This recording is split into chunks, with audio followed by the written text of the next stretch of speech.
сайн байцгаана уу? Энэ удаагийнхаа бичлэгээр би та нартай энэ сарын автошив захиалгаараа авсан шампуныг хэрхэн яаж шингэлж ирүүлэх талаар танилцуулахаар ороод ирлээ. За тэгэхээр Young Living компанид маань лавандартай, peppermintтэй, за copaiba гэсэн гурван төрлийн шампунь байдаг. За peppermint амин тостой шампунь маань гэх юм бол ерөнхийдөө нөгөө жоохон толгоо өвдгөөд идэг те, жоохон толгоогоо сэргээх зорилгоор ч юм уу те, эсвэл жоохон бага зэргийн хагтай ч юм уу хуухны цэвэрлэгийг зорилгоор peppermint амин тостой шампуныг хэвлэхэд зөвлөдөг.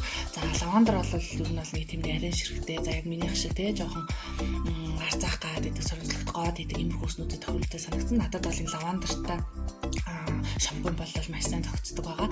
За тэгээд нэг нь болохоор copaiba буюу одоо тийм гимтэлтэй, за тэгээ бага зэргийн тийм будагтай ч юм уу тийм үсэн цогцсон copaiba гэдэг шампунь бас байдаг. За би тэгээд одоо энэ амин тосоог хэрхэн яаж шингэж байгаа талаар та нартай харуулъя. За энэ шампунь маань бол ер нь бол маш өтгөн чанартай байдаг. За ангисруулагч ч гэсэн муу ялгаагүй маш өтгөн чанартай. Одоо би танарт ингээ харуулах бараг тос шиг ийм өтгөн чанартай байдаг. За савнаасаа ер нь бол гоож дургүй. Тэгээ тийм болохоор одоо савнаасаа гоождаг болоод шингэлье гэж та нартайгаа шингэлье. За юу арах вэ гэхээр сод орно. За тэгээд одоо бүлээх нь бас орох юм аа. За тэгээд өмнө нь дууссан байсан 2 савн дотор би ашиглаад ингээд 2 ангижруулагч 2 шампунтай болохоор би ингээд шингэж байна. За тэгээд энэ савн дээрээ би одоо жишээлбэл бол шампуныхаа 2-1-ийг нь энэ хоосон сав руугаа юу үлээд хий гэж бодож байна. За ингээд үлээд хийгээд маш ингээд өтгөн бүтцтэй. Ер нь бол нөгөө савнаасаа гарахад жоохон хэцүү байдаг. Заримдаа ч бүр ингээд нүдэл доош харуулаад нүдэл тэгж гаргаж ирж ингээд гоё.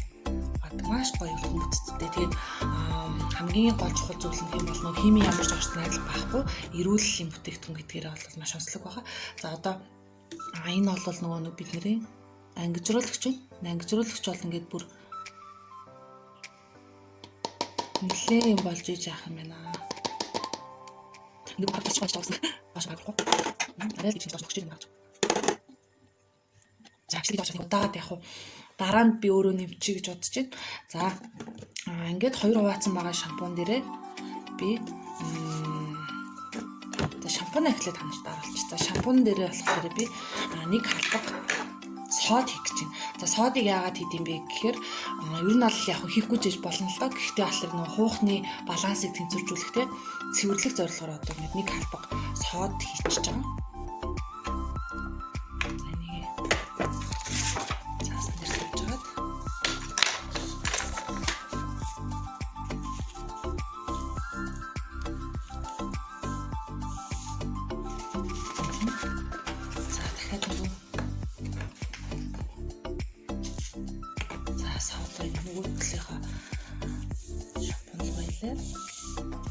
За ингээд энэ шампунууд дээр одоо нэмээд шингэлж хэрэг яасан шампунь дээр одоо ингээд ус дүүрэх чинь.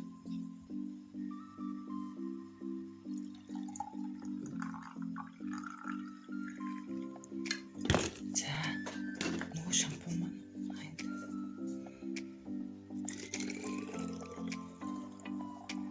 ингээд усаа игээд дүүргэсэн байна. За дүүргэсэн усаа сайхан тагаад таглаж агаад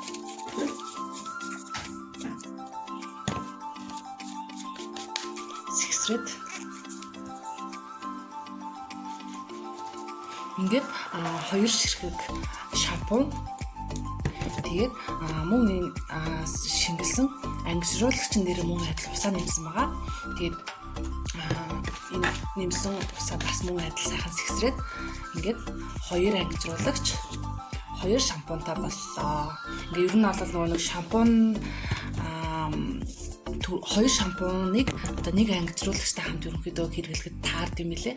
Тэгээ тийм болохоор та нар маань шампунаа авчаад ингээд хэрэглээд бас ингээд туршаад үзээрэй. За тэгээд нэг шампуныхаа хажуугаар ер нь бол нэг үсний цацлаг байнга хэрэглэдэг. За тэгээд сүүл талаараа би нэг юм гоё үснийхээ хуухыг цэвэрлэх те үсэндээ тижэл өгөх зорилгоор гоё халуун малгай өмсөд ямар гэрийн нөхцөлд амин тоснуудынхаа тусламжтайгаар ч юм уу те амин тосгүй хүмүүс нь бол амин тосгүйгээр хэрхэн үснийхээ хуухыг цэвэрлэх ийм аргыг бас урсан байгаа. Тэгэхээр дараагийн бичлэгээрээ би та нартай энэ аргаа гоё дэлгэрэнгүй хуваалцаа та нартай танилцуулнаа гэж бодож байна. За дараагийн бичлэгээр та нар маань ямар бичлэг үзэхийг сонирхож байна гэдгээ бас комент хэсэгт бичиж үлдээгээрэй гэж бодож байна. За баярлалаа.